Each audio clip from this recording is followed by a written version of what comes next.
I stood frozen behind the department store rack, watching my daughter-in-law Madison swipe my debit card for the 10th time that afternoon. The cashier's smile faded as she stared at her screen. "Ma'am, this card, it's been flagged." Madison's face went white. My son Bradley had told her to take my card with $220,000 on it. What neither of them knew was that I'd been listening from the guest bedroom when they planned this little shopping spree. And I'd made some arrangements of my own. My name is Azure, and at 68 years old, I thought I'd already weathered life's biggest storms. 3 years had passed since I lost my Harold, my husband of 45 years. We'd built a life together that most would envy, though we never flaunted our success. Harold's trucking business had grown from one used semi-truck to a fleet of 32, and when he sold it just before his heart attack, we were set for what we thought would be golden years together. The sale brought in $2.1 million. Combined with his life insurance and our savings, I found myself with $3.2 million and an empty house that echoed with memories. The money meant nothing without Harold's laugh filling our kitchen every morning, without his terrible jokes over dinner, without his warm presence beside me at night. Bradley was our only child, our miracle baby who came after 7 years of trying and 2 miscarriages. Perhaps that's why I spoiled him, why I always made excuses when Harold warned me I was being too soft. Azure. Harold would say, "Loving that boy doesn't mean letting him think the world owes him everything." I should have listened. 6 months ago, I took what seemed like a minor fall in my garden. Just a twisted ankle and some bruising, nothing serious. But Bradley insisted I couldn't live alone anymore. "Mom, what if something worse happens? What if you'd hit your head Madison and I have that big house with the guest suite? Come stay with us." The guest suite was beautiful, I'll admit. Ground floor, its own bathroom. French doors opening to the pool area. Bradley and Madison lived in a 5-bedroom colonial in Westfield, the kind of neighborhood where lawns looked like golf courses, and everyone drove European cars they couldn't quite afford. "I'll pay rent," I insisted. $3,000 a month plus I'll buy all the groceries." Madison's eyes had lit up at that. She was 38, Bradley 42, and they'd been married 15 years. She used to work in pharmaceutical sales, making good money, but quit the day I moved in. "I need to be here for Azure," she told anyone who'd listen. "You know how it is with aging parents. They need constant supervision." Constant supervision. I walked 3 miles every morning, did water aerobics twice a week, played bridge on Thursdays, and volunteered at the library on Saturdays. My doctor, the real Dr. Anderson, not the quack they'd later try to involve, said I had the health of someone 15 years younger. But Madison painted a different picture to the neighbors. Sweet Mrs. Henderson from across the street pulled me aside one day at the mailbox. "Azure, dear Madison mentioned you've been having some confusion lately. If you ever need anything, just call." "Confusion?" I asked. Mrs. Henderson looked uncomfortable. "She said you've been forgetting things, getting lost on your walks. Poor Madison says she can't leave you alone for more than an hour." That night, I started paying closer attention. Madison would leave the house for hours, shopping bags appearing like magic, designer purses I'd never seen before, shoes that cost more than most people's mortgage payments.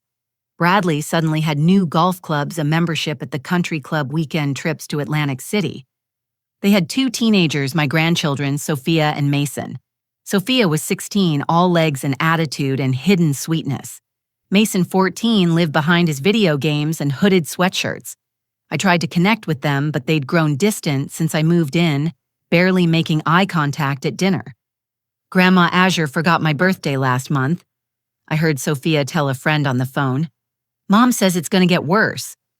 I hadn't forgotten. I'd bought her a gold bracelet with her birthstone, wrapped it myself. Madison must have intercepted it, just like she'd been intercepting other things.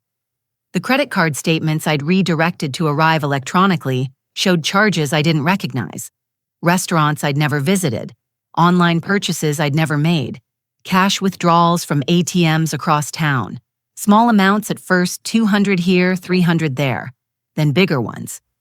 I kept meticulous records in a leather journal hidden in a zippered compartment of my old sewing bag. Madison wouldn't touch that. She thought sewing was beneath her. The real awakening came on a Tuesday afternoon. I'd come back early from my walk, entering through the side door to avoid the squeaky front entrance. Madison was on the kitchen phone, her voice carrying clearly. "The old bat doesn't even realize we've been using her social security checks." She laughed. "Bradley figured out her password months ago. It's her anniversary date, can you believe it? These old people have no sense of security." My blood turned cold, but I forced myself to stay silent, slipping back outside and coming in noisily through the front door 10 minutes later. "Hi, Madison," I called out cheerfully. "Beautiful day for a walk." She emerged from the kitchen phone, nowhere in sight, smile plastered on her face. "Oh, Azure, I was worried. You were gone longer than usual." "Just chatting with Mrs. Chen at the park." I lied smoothly. Mrs. Chen had moved to Florida 2 months ago, but Madison never paid attention to the neighbors unless they had gossip or money. That night, I watched them more carefully. Bradley came home, stress tie loosened, shoulders tight. He kissed my cheek absently, the way you'd pat a dog, then disappeared into his home office with Madison. Their voices were muffled, but I'd learned which air vent carried sound best. "Another letter from the credit card company," Bradley said. "We're at $45,000 now." "Your salary should cover it," Madison replied.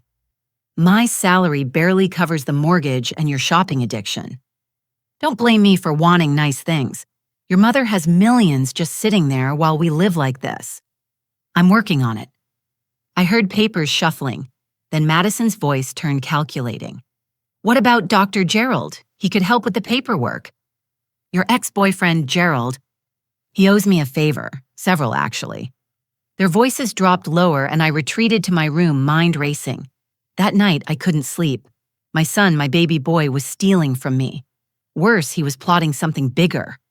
I thought about Harold, how disappointed he'd be, not in me, but in what our son had become. We'd given Bradley everything, maybe too much. Private schools, college, with no debt, a car at 16, help with his first house down payment. When had gratitude turned to entitlement? When had love become expectation? The next morning, I made breakfast as usual.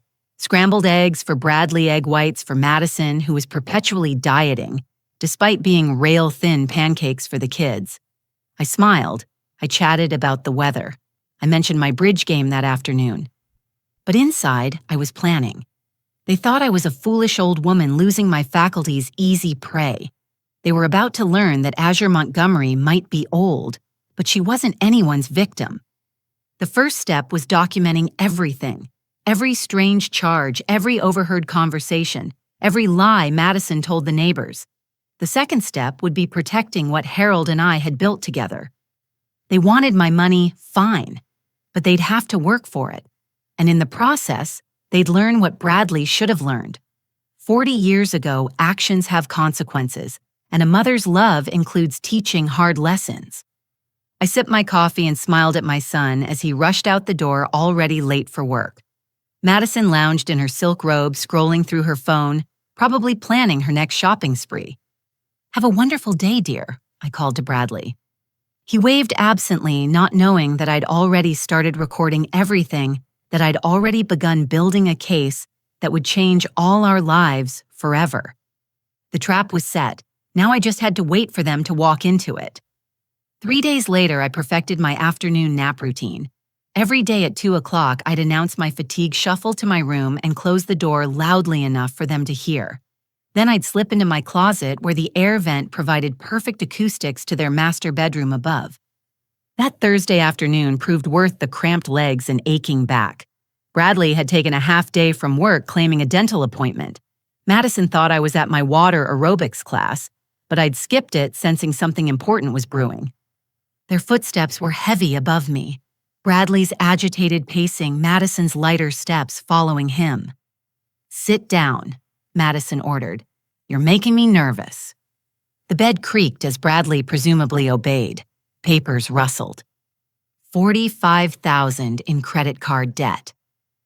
Bradley's voice was strained. "The mortgage is 2 months behind. Your car payment is overdue." "Our car payment," Madison corrected. "And whose fault is that you promised that promotion was guaranteed?" Nothing's guaranteed when the company's downsizing. Peterson got laid off last week, 23 years with the firm. All the more reason to move forward with our plan. Madison, she's my mother. Your mother who sits on millions while her only son drowns. That money should be yours anyway. You're her heir. Eventually, yes, but eventually could be 20 years. Azure's family lives forever. Her Aunt Mildred made it to 97. Can you imagine waiting that long? Silence stretched.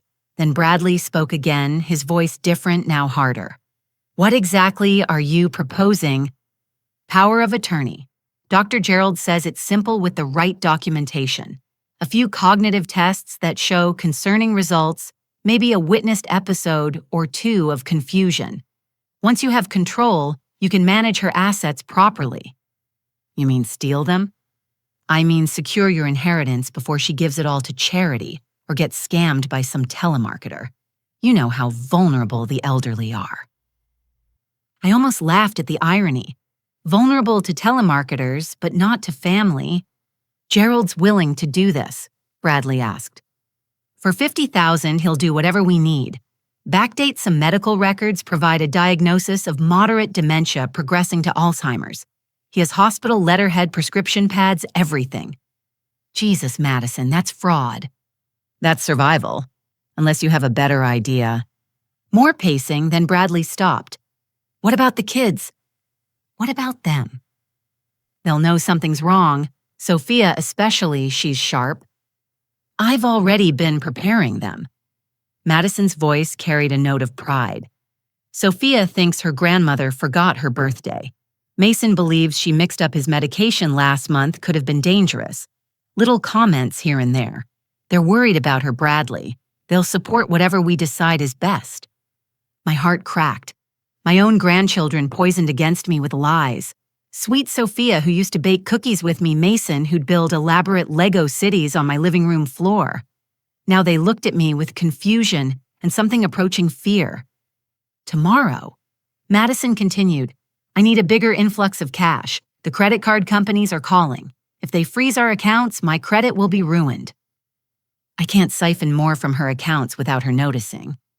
You don't need to. Let me use her debit card, just for a shopping trip. She gave me permission to buy some things for the house.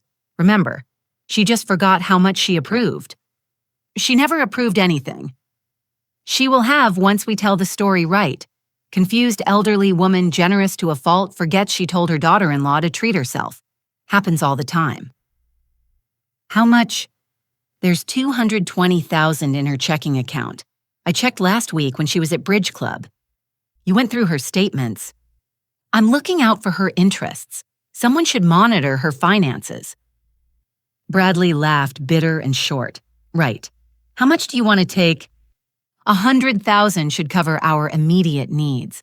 Pay off some debt, catch up the mortgage breathing room. $100,000 shopping spree, that's insane. Not all at once. I'll hit the high-end stores. Saks Neiman, Marcus Nordstrom. Spread it around. Rich old ladies do it all the time. Who's going to question it? And if she notices, she won't. Not until the monthly statement, and by then she'll be too confused to remember if she gave permission or not. We'll have Gerald's diagnosis by then. My hands shook as I took notes in my journal. The casual cruelty, the calculated planning, the willingness to destroy my reputation and steal my future. This wasn't desperation. This was greed wrapped in justification. Fine, Bradley said finally. Take the card tomorrow when she naps. The PIN is 4578. Her anniversary again. Harold's birthday, month and day. They moved away from the bed voices fading as they headed toward their bathroom. I waited another 20 minutes before emerging from the closet joints, protesting. In my room, I locked the door and pulled out my laptop, another thing they didn't know I owned. They thought I was technologically helpless pecking at my ancient desktop in the living room for emails. The laptop was new, purchased specifically for this purpose, hidden in a padded case disguised as an old photo album. I logged into my bank account studying the damage. $73,000 missing over 6 months, small enough amounts to avoid automatic fraud alerts large enough to devastate most people's savings. But Harold had taught me well. Never keep all your eggs in one basket, he'd say. The checking account they were monitoring was one of 5. The others they didn't know existed. Investment accounts, savings accounts, even a safety deposit box with cash and bonds. Still $73,000. Plus whatever Madison planned to steal tomorrow. Plus the $50,000 they planned to pay Dr. Gerald for false documents. My son valued his mother's freedom and dignity at less than $250,000. I pulled up Dr. Gerald Richards on my laptop. Madison's college boyfriend, now a general practitioner with a struggling practice on the outskirts of town. 3 malpractice settlements in the last decade. A string of failed investments. The perfect accomplice for their scheme, desperate enough to risk his license for quick cash. My phone buzzed. A text from Sophia. Mom says you've been confused lately. Are you okay? I stared at the message, tears burning my eyes. My granddaughter coached to build a case against me. I typed back, I'm perfectly fine, sweetheart. Would you like to go for ice cream this weekend, just the 2 of us? The typing dots appeared and disappeared several times before her response. Mom says I shouldn't go places with you alone right now. Maybe when you're feeling better. When I was feeling better, from an illness I didn't have diagnosed by a doctor I'd never seen reported by family who claimed to love me. I closed the laptop and reached for Harold's picture on my nightstand. I hope you're not watching this, I whispered. But if you are, help me be strong enough to do what needs to be done. That night at dinner, I played my part perfectly. I asked Bradley about his day twice, pretending I'd forgotten his first answer. I called Mason by Sophia's name once, apologizing profusely. I searched for my reading glasses while they perched on my head. Madison and Bradley exchanged meaningful looks. The children shifted uncomfortably. Only I knew the truth. The confused old woman at their table was a carefully crafted illusion. And tomorrow, when Madison took that card, she'd be walking into a trap 2 weeks in the making. Mom, Bradley said carefully, Madison needs to do some shopping tomorrow for the house. Would it be okay if she borrowed your debit card? I blinked at him owlishly. My card, oh, I suppose. For the house, you said. Yes. Madison leaned forward eagerly. New curtains for the living room, maybe some throw pillows. You mentioned wanting to redecorate. Had I? Of course not. But I smiled vaguely. That sounds nice, dear. Pretty things are always nice.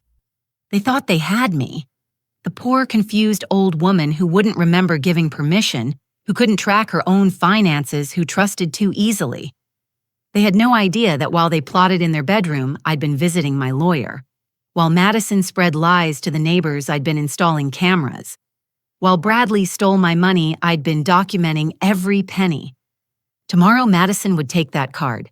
She'd spend freely, greedily, thinking she'd won. But every swipe would be recorded, every purchase tracked, every lie exposed. I excused myself early, claiming fatigue. In my room, I made one last call to Franklin Walsh, my lawyer of 30 years.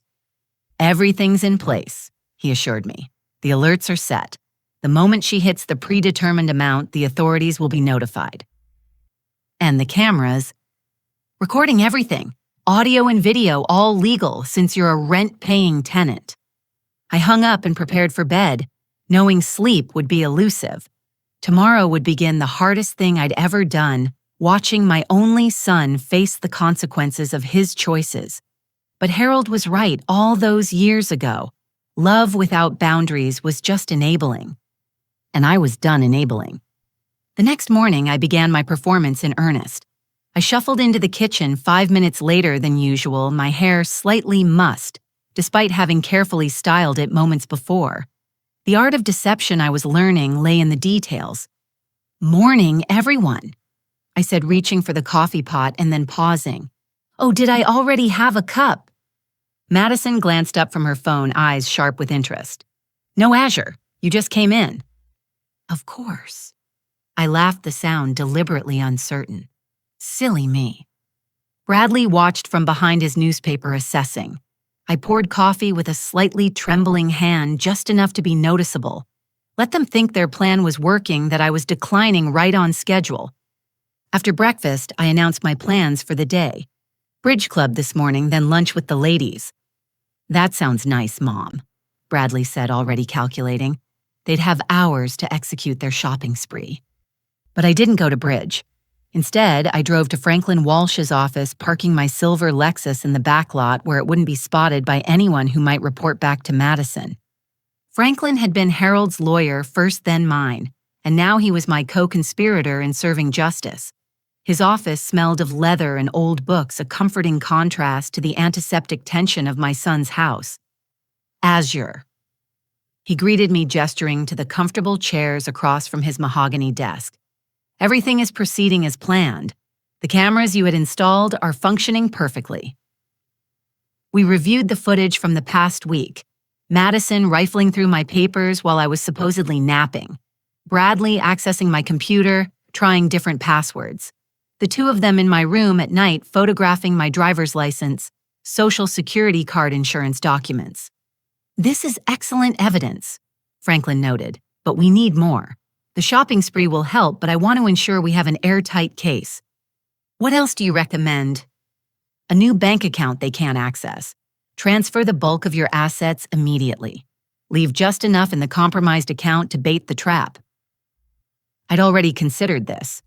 $220,000 just as they discussed. Perfect.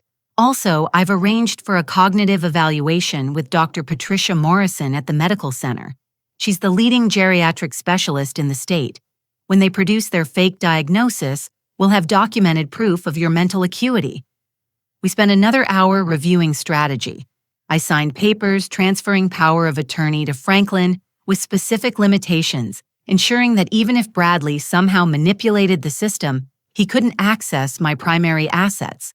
I also updated my will, adding specific language about attempted elder abuse, nullifying any inheritance. By the time I left Franklin's office, I felt armored in legal protection. But the hardest part still lay ahead, maintaining my facade while gathering more evidence. My next stop was the bank, not my usual branch where the tellers knew me, but one across town. I opened a new account under the Montgomery Family Trust, transferring $3 million from various accounts. The money would be safe there, managed by Franklin if anything happened to me. I kept $220,000 in the checking account Madison and Bradley monitored, and another $50,000 in a savings account at the same bank. Let them think that was the extent of my liquid assets. Mrs. Montgomery, the bank manager said as we completed the transfers, "If you don't mind me asking, is everything all right? These are significant changes." I patted his hand. "Just some estate planning. At my age, it's important to have things organized." He nodded, but I could see the concern in his eyes. Good. If something did happen to me, there would be witnesses to my sound mental state and careful planning. My phone rang as I was leaving the bank. Madison's name flashed on the screen. "Hi, dear," I answered. "Azure, are you at Bridge? I couldn't find your reading glasses, and I thought you might need them." Translation. She was checking my whereabouts before taking the card. "Oh, I have my spare pair," I assured her. "But thank you for thinking of me. Actually, we're taking a break now. Margaret's treating us to lunch at that new French place downtown." "How lovely. Don't overtire yourself." "I won't. Oh, and Madison. If you're going shopping today, my debit card is in my purse, the brown leather one in my closet. Feel free to get those curtains we discussed." I could practically hear her salivating. "Are you sure I could wait until you're home?" No, go ahead. The PIN is 4578 Harold's birthday. I trust you completely." Those last words would haunt her later. I trust you completely.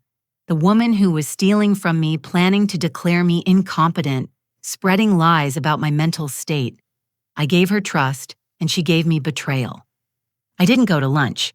Instead, I met with James Chen, the private investigator Franklin had recommended. He was a former FBI agent specializing in financial crimes and elder abuse cases. We met in a small cafe on the outskirts of town where Madison's circle never ventured.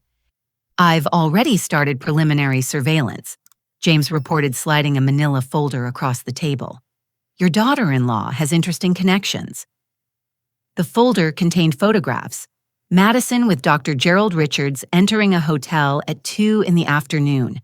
Madison at a high-end restaurant, champagne on the table, Gerald's hand covering hers. Madison in a car outside Gerald's office. Their embrace clearly more than friendly. She's been having an affair for approximately 2 years based on credit card records and phone logs. They're careful, but not careful enough. I studied the photos, feeling an unexpected wave of sympathy for Bradley. Yes, he was stealing from me, but he was also being betrayed by his wife. The irony wasn't lost on me. There's more, James continued. Dr. Richards has significant financial problems, gambling debts primarily. He owes some dangerous people approximately $300,000. So $50,000 from my son wouldn't even make a dent. Correct, which means he might be willing to do more than provide false documents. I'd be very careful, Mrs. Montgomery. I tucked the folder into my purse. More evidence, more protection. What else have you found? Your son has been embezzling from his employer. Small amounts, but consistent. He's altered expense reports, created false vendor accounts. I estimate he's taken around $200,000 over 3 years. My heart sank. Both my son and his wife were thieves, and not just from me. How had I raised such a man? Where had I gone wrong? Can you document everything? Already in progress. Your lawyer will have a complete report by week's end. I paid for our coffee and drove home slowly, my mind processing everything I'd learned. By the time I pulled into the driveway, I'd compartmentalized my emotions. Later, I would grieve for the son I thought I'd raised. Now I had a role to play. Madison's car was gone, of course. Inside, I found a note on the kitchen counter. Azure went shopping for those curtains. Thanks for trusting me with your card. We'll be back by dinner, M. I made myself a sandwich and settled in the living room, pulling out my knitting. The hidden camera in the bookshelf would capture me looking every inch the harmless grandmother working on a scarf for Mason, while my daughter-in-law maxed out my debit card. The house was quiet, peaceful even. I found myself thinking about Harold, what he would make of all this. He'd always been more suspicious of Madison than I was, noting how she always had her hand out, how she measured people by their bank accounts rather than their character. She's got expensive taste and cheap values, he'd said once. That's a dangerous combination. I defended her then, wanting to believe the best of the woman Bradley had chosen. Now I wondered if Harold had seen what I'd been too blind to notice. My phone buzzed with text messages throughout the afternoon. Each one was an alert from my bank, documenting Madison's shopping spree. Saks Fifth Avenue, $15,342. Neiman Marcus, $22,817. Tiffany & Co., $31,990. The numbers climbed steadily. Designer clothes, jewelry, handbags, shoes. Nothing for the house, of course. No curtains, no throw pillows. Just pure greedy self-indulgence. I kept knitting each alert, adding another row to Mason's scarf. By the time the shadows grew long and the spending had topped $100,000, I'd completed nearly half of it. The repetitive motion soothed me, kept my hands busy while my mind raced ahead to what would come next. At 5:30, I heard a car in the driveway. Multiple car doors slammed. Madison must have recruited help to carry her haul. I quickly tucked my phone away and schooled my expression into vacant pleasantness. Azure. Madison called out, entering with shopping bags hanging from both arms. I found the most beautiful things for the house. Behind her, Bradley struggled with more bags, his face a mix of anxiety and greed. They made multiple trips, piling Madison's purchases in the living room, like tribute before a queen. My goodness, I said, blinking at the designer labels. That seems like quite a lot for curtains. Madison laughed high and false. Oh, well, I saw this gorgeous dress and thought of you, and these shoes would be perfect for your bridge luncheons. I wanted to treat you too. She pulled out a conservative navy dress size 14. I wore a size 8. The shoes were sensible flats, the kind she'd buy for someone she considered elderly and unstable. Props for her fiction. How thoughtful, I murmured, reaching for the dress and then pausing.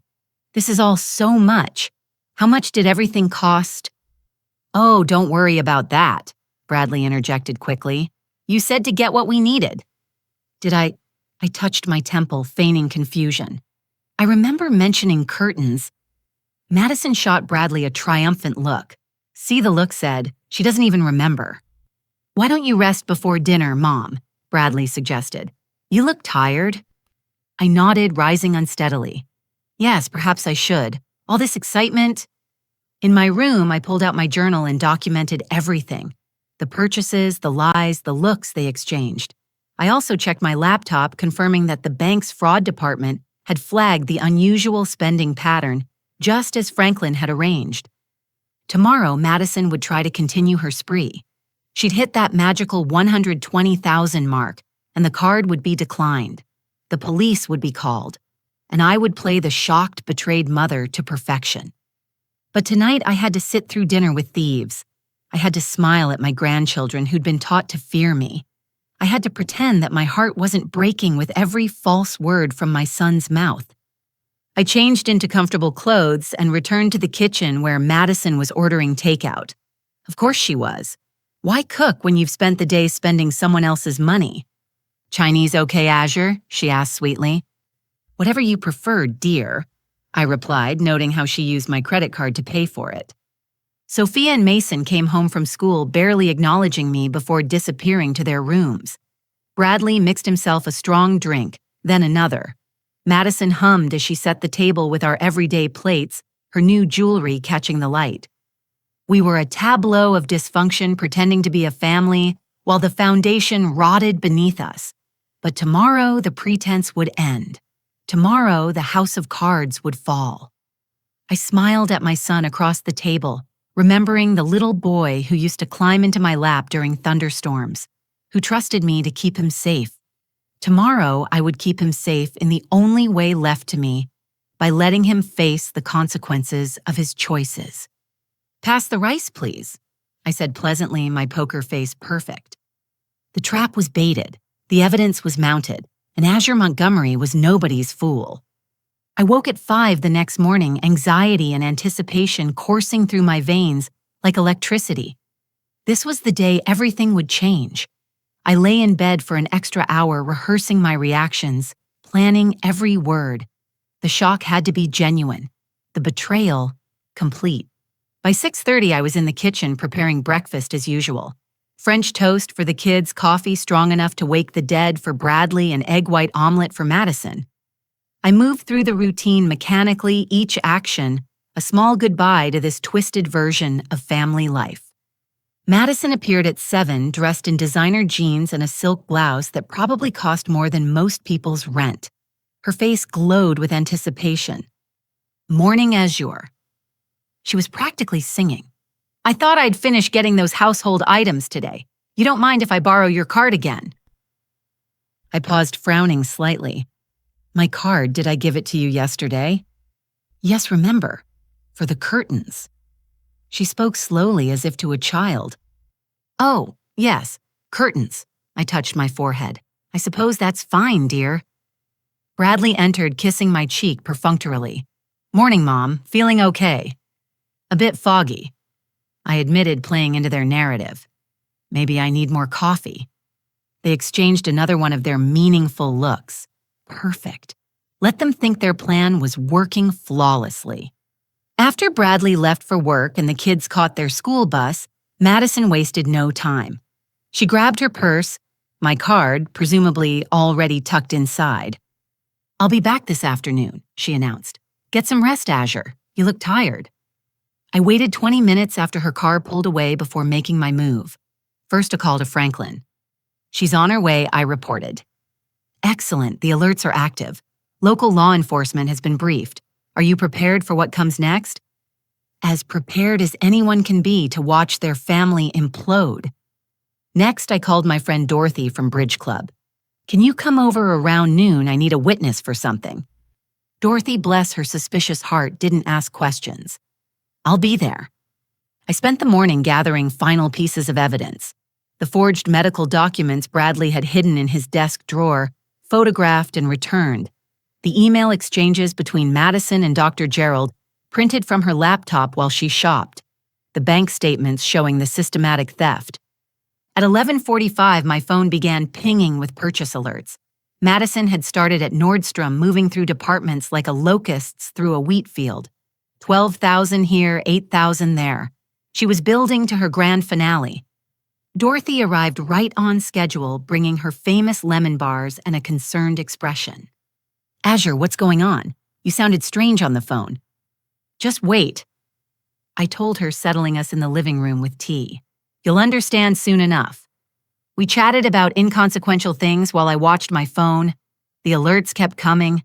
Madison had moved to Saks, then Tiffany's again. She was at 110,000 now, 115, 118. At 12:47, my phone rang. Unknown number. "Hello," I answered, putting it on speaker so Dorothy could hear. "Mrs. Montgomery, this is Jennifer Walsh from Nordstrom Security. We have a woman here claiming to be shopping on your behalf, but your card has been flagged for suspicious activity." I gasped, my hand flying to my chest. "Shopping on my behalf? I haven't authorized anyone to use my card." Dorothy's eyes widened, her hand gripping mine. "The woman says she's your daughter-in-law, Madison Montgomery. She insists you gave her permission." "My daughter-in-law?" I let confusion and fear color my voice. "No, I never." "Oh my goodness, my card, I thought I misplaced it yesterday. Are you saying someone has been using it?" "Ma'am, there have been substantial charges. Over $100,000 in the past 2 days. 100,000! I swayed and Dorothy steadied me. "Please call the police. My card was stolen. I never gave anyone permission to use it." "The police are already here, ma'am. Can you come to the store?" Yes, of course. I'll be right there." I hung up and turned to Dorothy, letting tears fill my eyes. My own daughter-in-law. How could she? Dorothy, who'd never liked Madison, looked grimly satisfied. "I'll drive you, honey. You're too upset to be behind the wheel." 20 minutes later, we arrived at Nordstrom to find a scene. Police cars out front, curious shoppers gathering, and through the glass doors, I could see Madison gesticulating wildly near the customer service desk. Franklin met us at the entrance, having arrived minutes before. "Are you ready for this?" I squeezed Dorothy's hand and nodded. "Let's go." Inside, Madison spotted me immediately. "Azure, thank God, tell them you gave me permission. Tell them." I stopped several feet away, letting confusion and hurt play across my face. "Permission for what, dear?" "To use your card yesterday and today, for the household things." I shook my head slowly. "Madison, I've been looking everywhere for my card. I thought I'd lost it. Are you saying you took it?" "You gave it to me." Her voice rose to a shriek. "Yesterday morning you said to buy curtains." "Curtains." I looked around at the pile of luxury goods surrounding her. Designer handbags, jewelry, shoes. These don't look like curtains. A police officer stepped forward. "Ma'am, are you Azure Montgomery?" "Yes, officer." "And this is your debit card." He held up the evidence bag containing my card.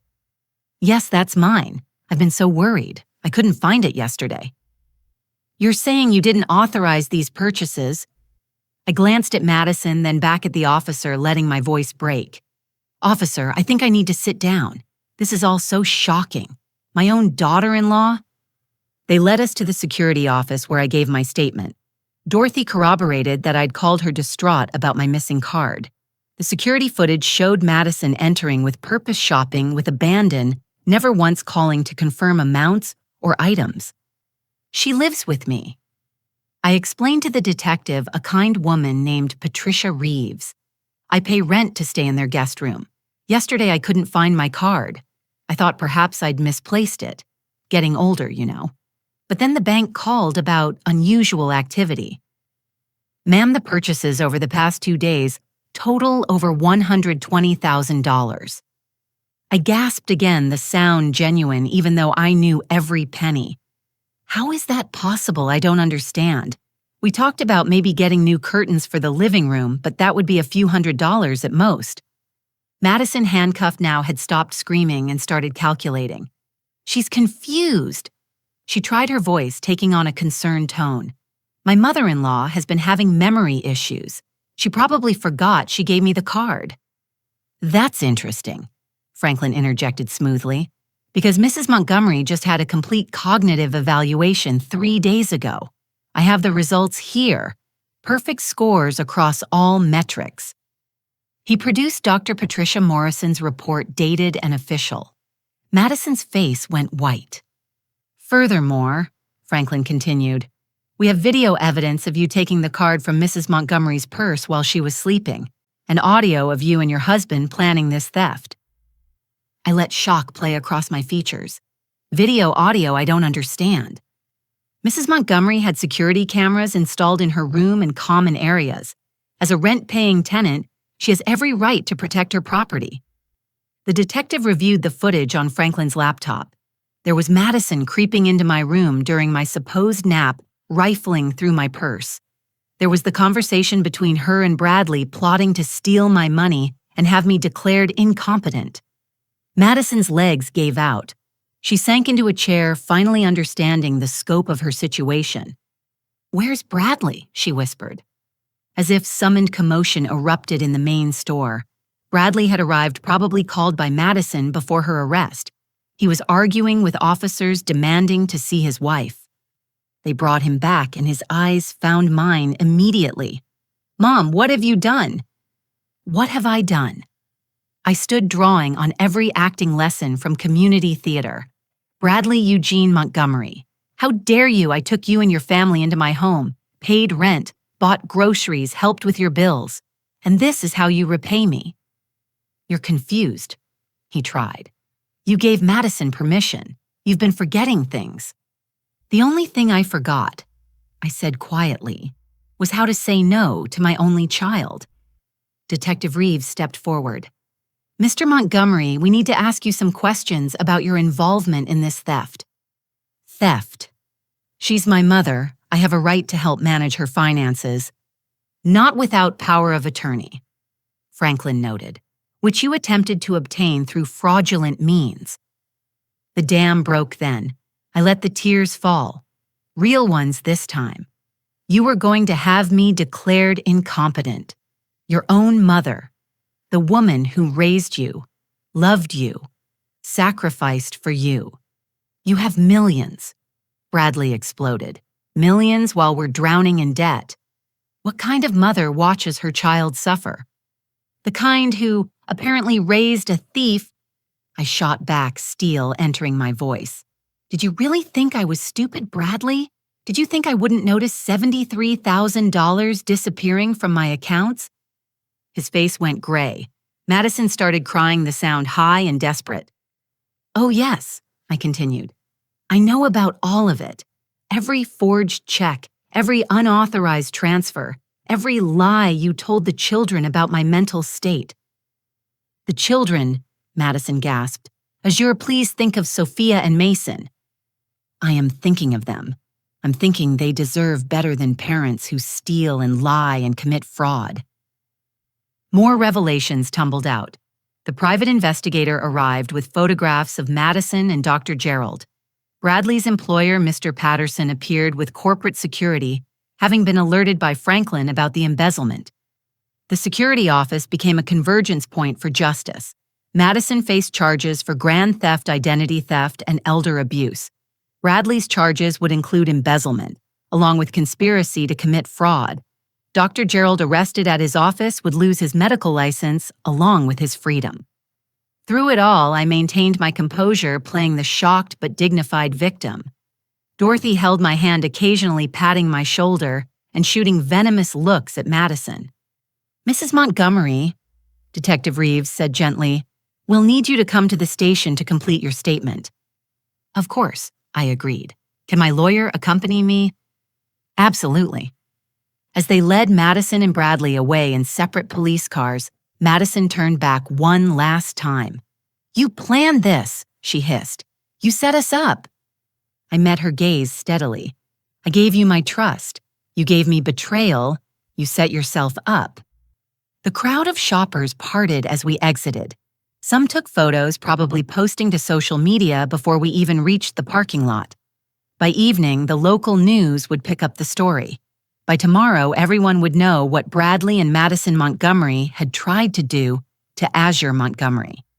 But first, I had grandchildren to protect and a new life to build from the ashes of the old one. The trap had been sprung perfectly, but the hardest part still lay ahead, helping Sophia and Mason understand why their parents were gone, and convincing them that their grandmother wasn't the monster Madison had painted her to be. "You did good, honey," Dorothy said as she drove me to the police station. "Harold would be proud."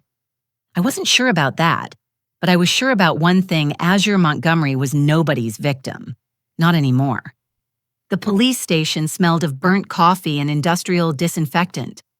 I sat in a small interview room, Franklin on my right, Dorothy having gone home after giving her statement. Detective Reeves sat across from us, her manner professional but sympathetic. "Mrs. Montgomery, I know this is difficult, but we need to understand the full extent of what's been happening." I pulled out my leather journal, the one I'd hidden so carefully. "I've documented everything, Detective. Every suspicious transaction, every overheard conversation, every lie told to my grandchildren." For the next 2 hours, we went through it all. The systematic theft of $73,000, the forged medical documents, the conspiracy with Dr. Gerald. Franklin supplemented my testimony with bank records, camera footage, and the private investigators' reports. "This is one of the most comprehensive elder fraud cases I've seen," Detective Reeves admitted. "Your preparation is remarkable." "My husband always said to document everything," I replied. "I just never thought I'd need to document my own son's betrayal." A knock interrupted us. Another officer entered, his expression grim. "Detective, you need to hear this. We've been interviewing Mr. Montgomery and he's making additional confessions." We moved to an observation room where I could see Bradley through one-way glass. He looked haggard, askew, his carefully maintained executive image crumbling. His lawyer, a public defender who looked fresh out of law school, sat beside him. "Tell me about the embezzlement," the interviewing detective prompted. Bradley's shoulders sagged. "Started 3 years ago. Just small amounts at first. Expense reports, vendor kickbacks. Madison's spending was out of control and my salary wasn't enough." "How much in total?" "About $200,000. I closed my eyes. My son, a common thief. Not just from me, but from the company that employed him, trusted him." "Your mother's money. How long have you been taking it?" 6 months, since she moved in. It was supposed to be temporary just until I got promoted. But the promotion never came, and Madison kept spending.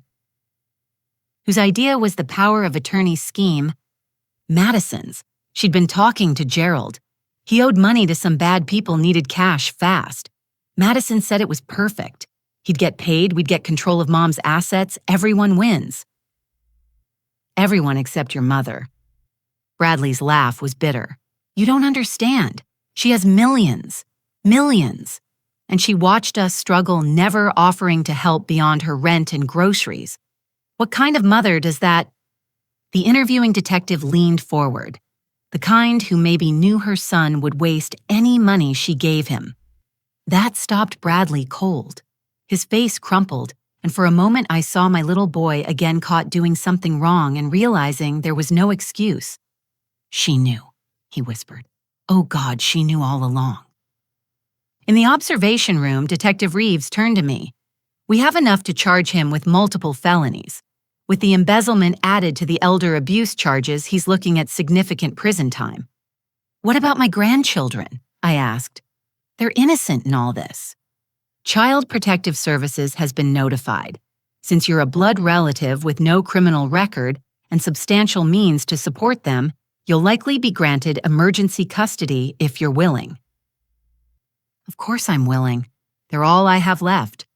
We returned to the interview room to find 2 new arrivals, James Chen, my private investigator, and surprisingly, Mr. Patterson, Bradley's employer.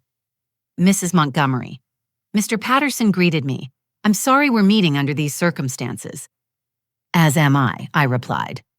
He turned to Detective Reeves. "I've brought our internal audit reports. The embezzlement goes deeper than Mr. Montgomery confessed. We've found evidence of him accessing other employees' accounts, possibly setting them up to take the fall if discovered." My heart sank further. Not just a thief, but willing to frame innocent colleagues. James Chen added his own revelations. I've been investigating Dr. Gerald Richards. He's in significant trouble with some loan sharks. The $50,000 from the Montgomerys would have bought him maybe a month. He was planning to milk this situation for much more. How much more? Franklin asked. Once he had power of attorney documents filed, he planned to help Bradley liquidate all of Mrs. Montgomery's assets. In exchange, he wanted 30%.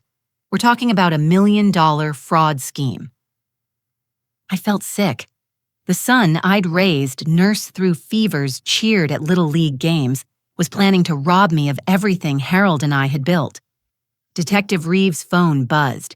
She answered, listened, then hung up with a satisfied expression. Dr. Gerald just gave a full confession. He's hoping for a plea deal. What did he say? Franklin asked.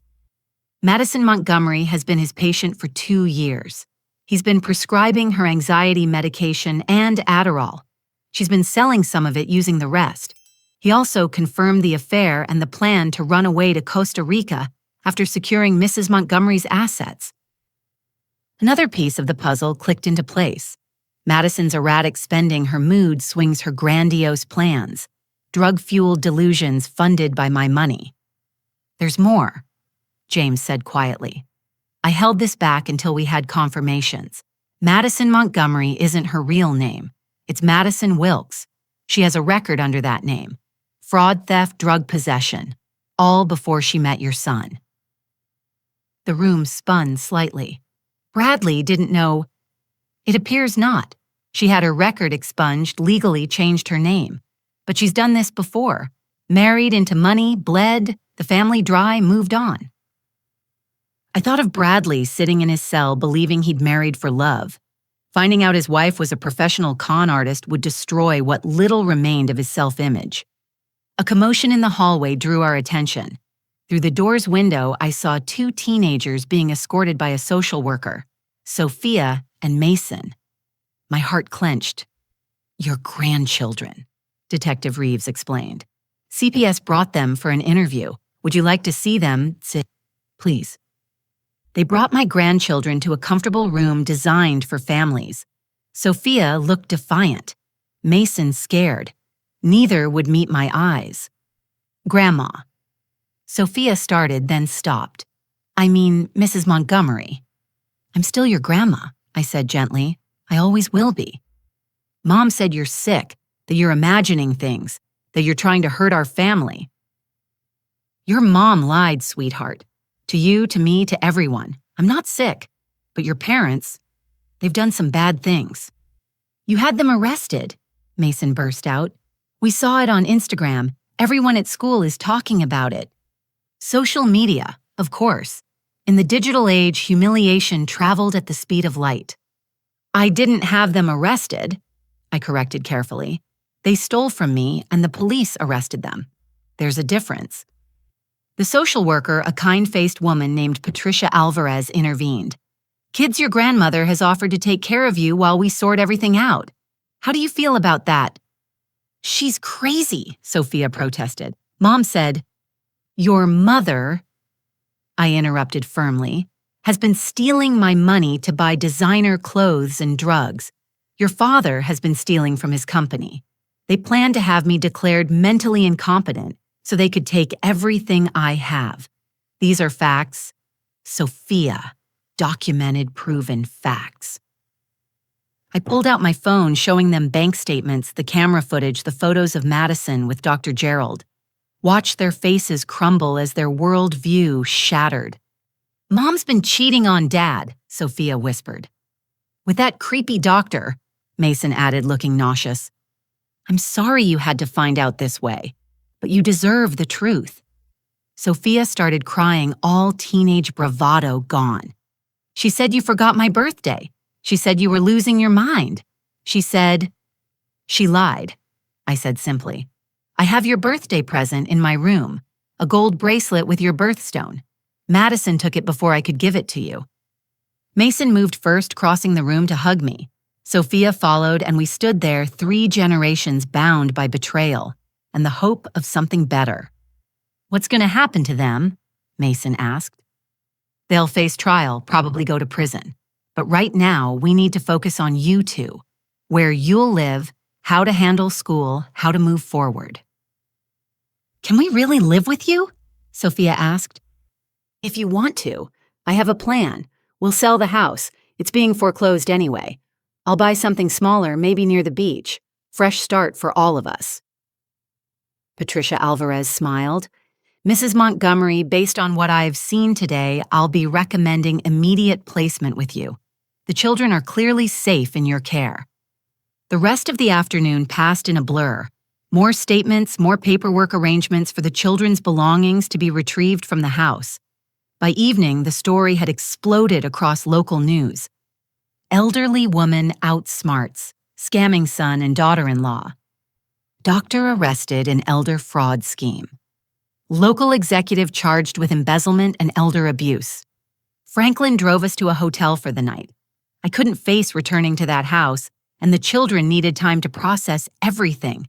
We ordered room service, watched mindless television, and didn't talk about the fact that their parents were in jail.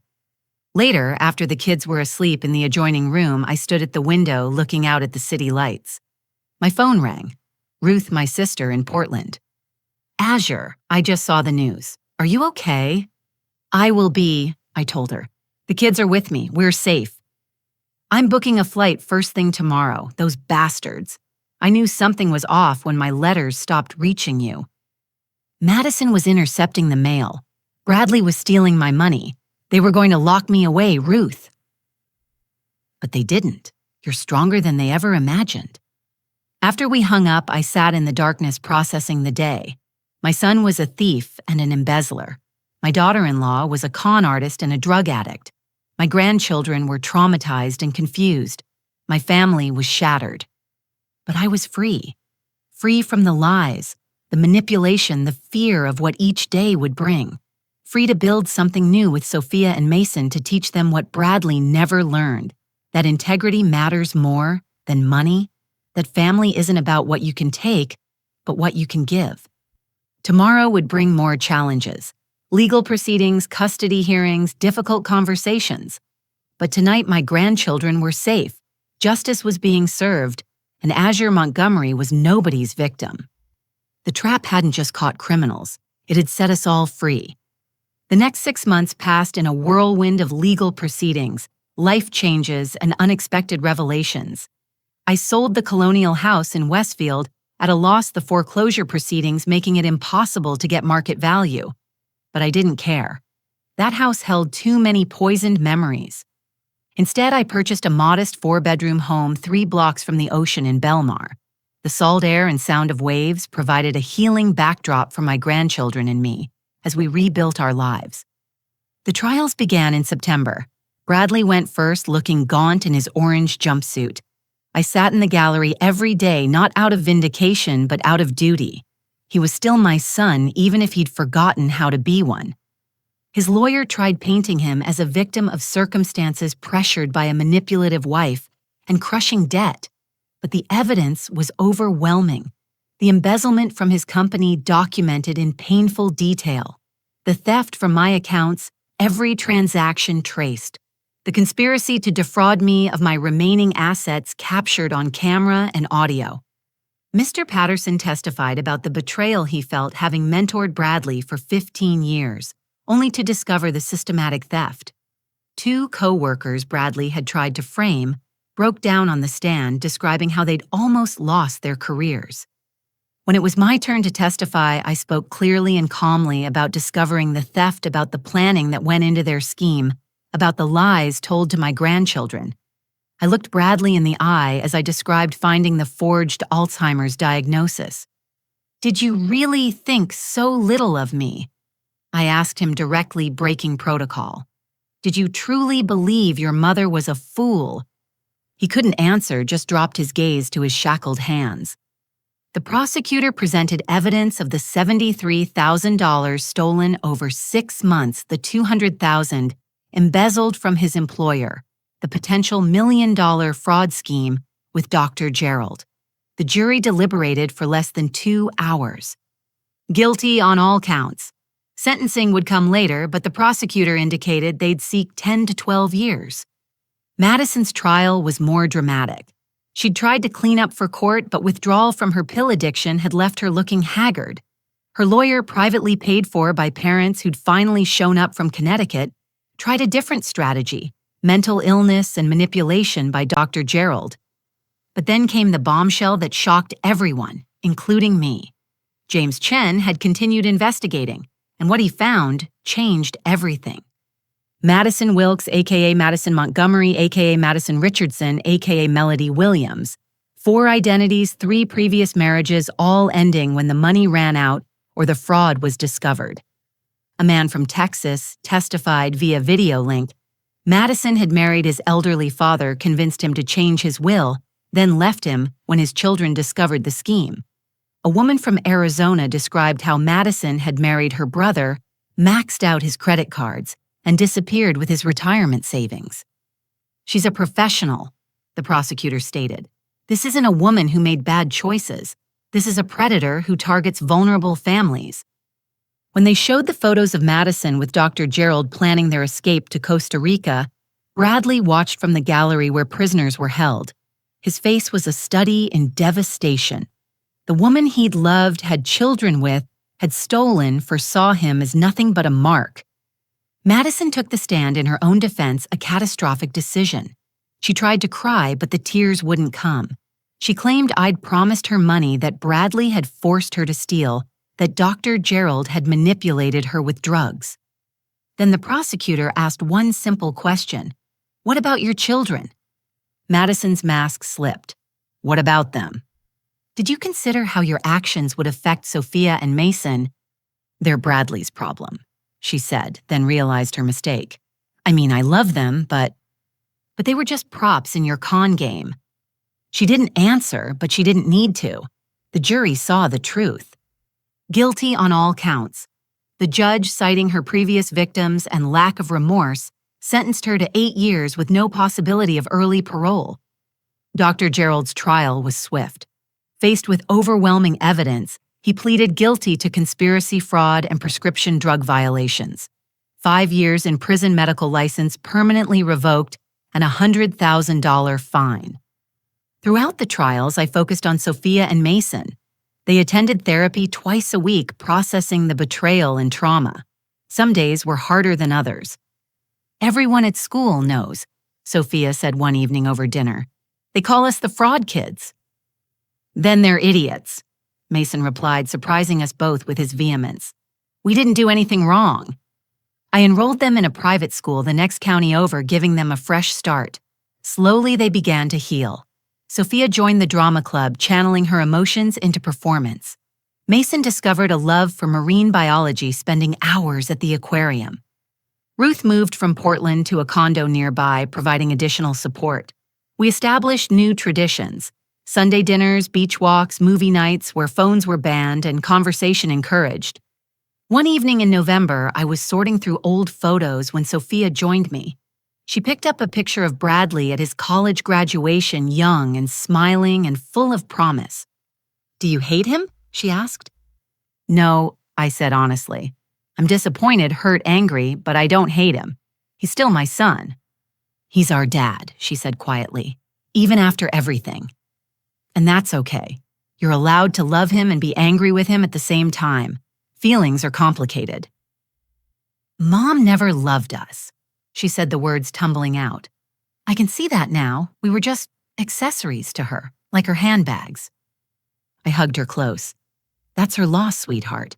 You and Mason are extraordinary. Anyone who can't see that is blind." In December, I received a letter from Bradley. His handwriting was shaky, the words carefully chosen. "Mom, I don't expect forgiveness. I don't deserve it. But I need you to know that I understand now what I've done. Not just the stealing, that's the least of it. I broke your trust. I taught my children to lie. I chose greed over love. Madison never loved me. The prosecutors made that clear. I was just a means to an end, a gateway to your money. The funny thing is, I can't even be angry at her. I used you the same way she used me. I've started attending chapel here, thinking about what Dad would say. He'd be ashamed, but he'd also tell me to make it right. I can't undo what I've done, but I can try to be better. Take care of Sophia and Mason. Tell them I love them even if I've been a terrible father. Maybe someday when I've served my time and done the work, we can find a way forward. Your son, who forgot how to be one Bradley, I read it 3 times before putting it away. Forgiveness would come eventually, but trust, that was gone forever. The doorbell rang, interrupting my thoughts. Sophia and Mason were at the door with a surprise. They'd been working with Ruth to create a photo album of new memories. Beach days, birthday parties with presents, actually received holiday decorations we'd put up together. For your new life, Mason said shyly. Our new life. I flipped through the pages, seeing joy gradually return to their faces. In the last photo taken just that week, we stood together on the beach at sunset, 3 survivors building something beautiful from the wreckage. That night, I updated my will. Everything divided equally between Sophia and Mason, held in trust until they turned 25. But more importantly, I added letters to be given to them on their 18th birthdays, sharing the lessons I'd learned. Love freely but not blindly. Trust but verify. Family is precious, but toxic family is poison. Your worth isn't measured in dollars but in integrity. And sometimes, the greatest act of love is saying no. A year ago, I'd been a victim in my own home, slowly being bled dry by those who should have protected me. Now I was a guardian, a teacher, a grandmother in the truest sense. The phone rang. It was Dorothy from Bridge Club. Azure, did you see the news that Madison woman tried to run a scam in prison? They've added time to her sentence. I wasn't surprised. A leopard doesn't change its spots, and Madison would always be what she was, a predator. How are you doing, really? Dorothy asked. I looked around my new kitchen where Sophia was doing homework and Mason was feeding his goldfish. The house smelled of the lasagna I'd made from scratch using Harold's mother's recipe. Tomorrow we'd go shopping for Christmas presents, ones that would actually be given and received. I'm free, I told her. We're all free. And that was the truth. The money stolen was gone, probably never to be recovered. The family I'd thought I had was an illusion. But in its place, I'd found something real.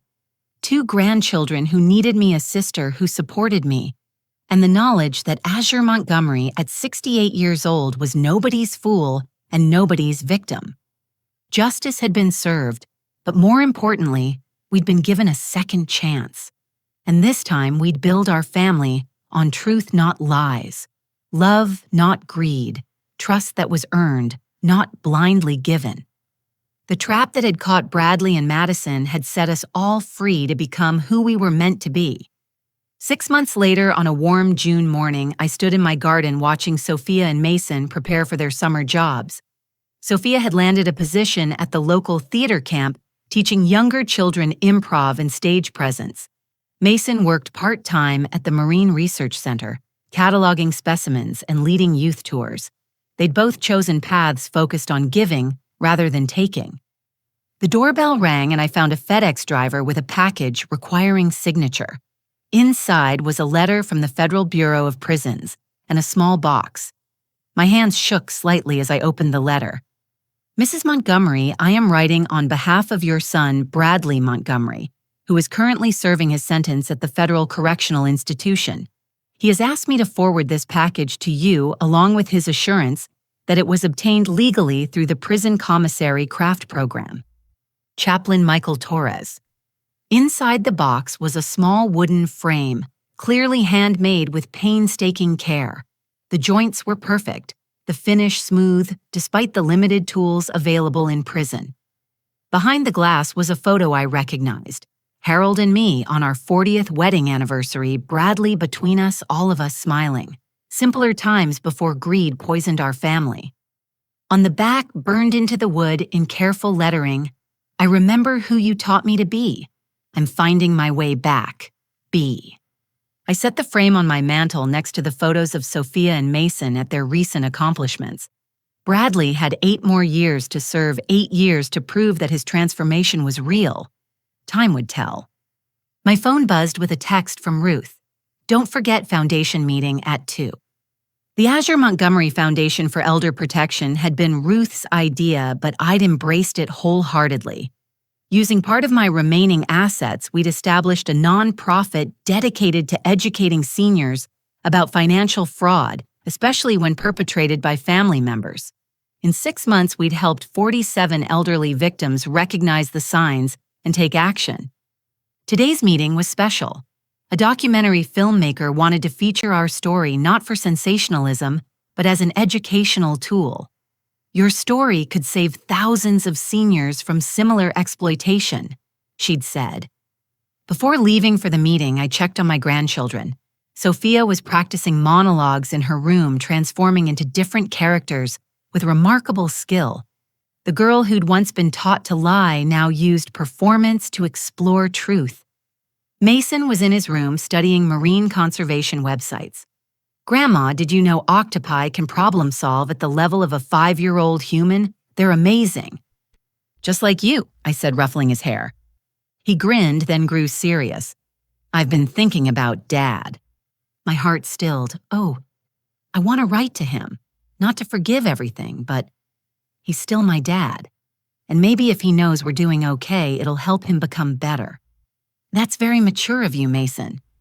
You taught us that love doesn't mean enabling bad behavior, but it also doesn't mean giving up on people entirely." Wise words from a 15-year-old who'd learned hard lessons too young.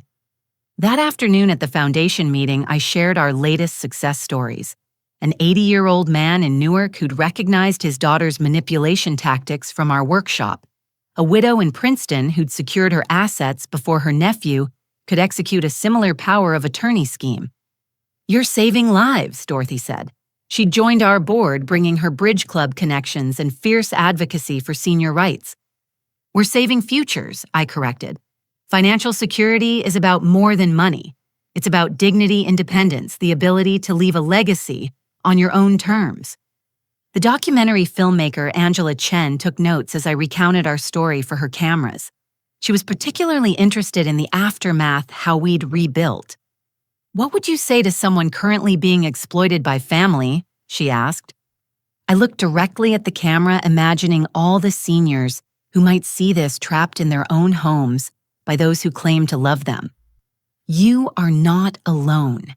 You are not foolish for trusting family, but you are also not obligated to be anyone's victim. Document everything. Find one person you can trust, a lawyer, a doctor, a friend. And remember, love includes boundaries. Real family doesn't steal from you, they protect you.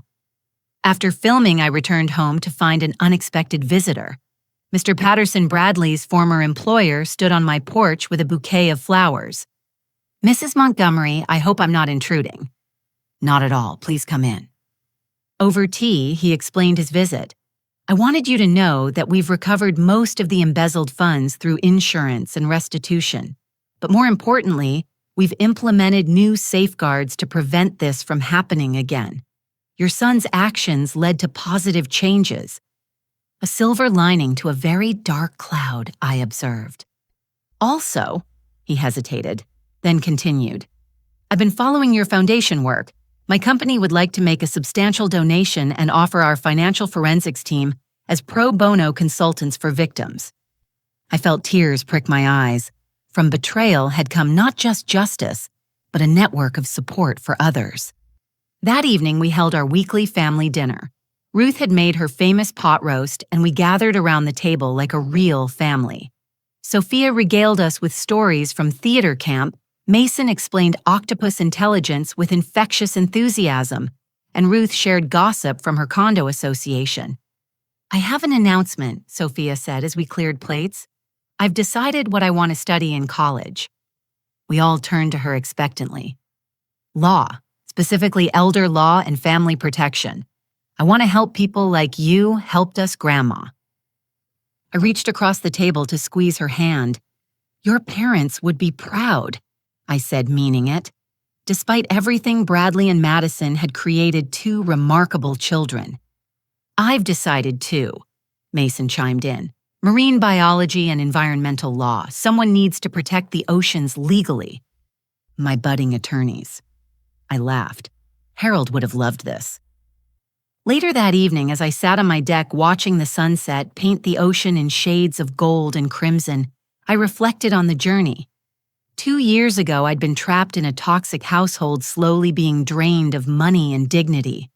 Now I was free, purposeful, surrounded by honest love. My phone rang. It was the prosecutor from Bradley's case. "Mrs. Montgomery, I wanted to inform you that Madison Wilkes has been charged with additional counts of fraud in 2 other states. She's looking at an additional 15 years. Madison, it seemed, had learned nothing, but that was her path to walk. Thank you for letting me know," I said. "Also, your son has enrolled in college courses and is tutoring other inmates in financial literacy. The warden says he's become a model prisoner." Perhaps Bradley was finding his way back to the man I'd tried to raise. After hanging up, I opened my journal to write my daily entry, a habit I'd maintained throughout this ordeal. But instead of documenting wrongs, I now recorded blessings. Sophia's laugh, Mason's curiosity, Ruth's steadfast support, the 47 seniors we'd helped, the home filled with honest love instead of calculating greed. I thought about forgiveness, that complicated emotion I'd wrestled with for 2 years. I'd forgiven Bradley not for his sake, but for mine. Carrying anger was like drinking poison and expecting the other person to suffer. But forgiveness didn't mean forgetting, and it certainly didn't mean enabling. He had 6 more years to prove his transformation was genuine. If it was, perhaps we could build something new. Not a return to what was, but a careful, boundaried relationship based on truth. The stars began appearing in the darkening sky, and I made my way inside. Tomorrow would bring new challenges: a foundation board meeting, Sophia's play rehearsal, Mason's science fair project, another senior to help escape exploitation. But tonight I was content. My grandchildren were safe, thriving, building lives based on integrity rather than deception. My remaining millions would fund their education, and our foundation creating ripples of positive change from our tsunami of betrayal.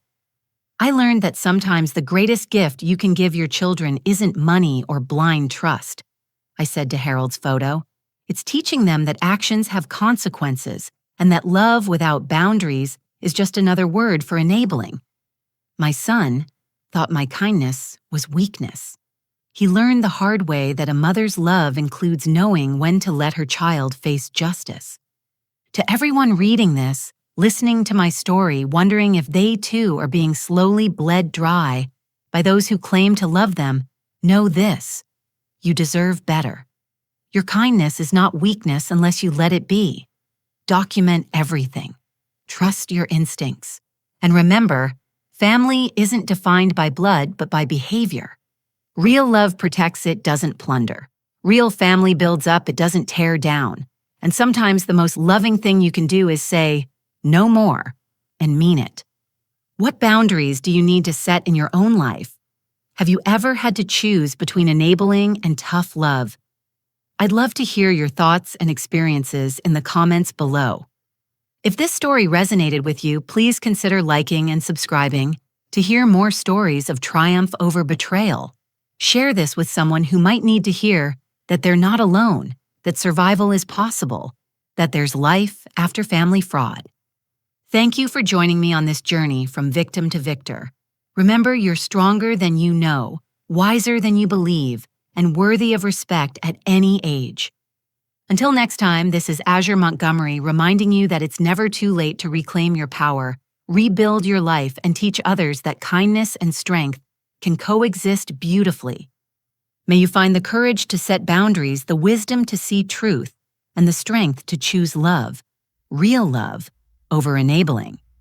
Take care of yourselves, dear ones. You're worth it.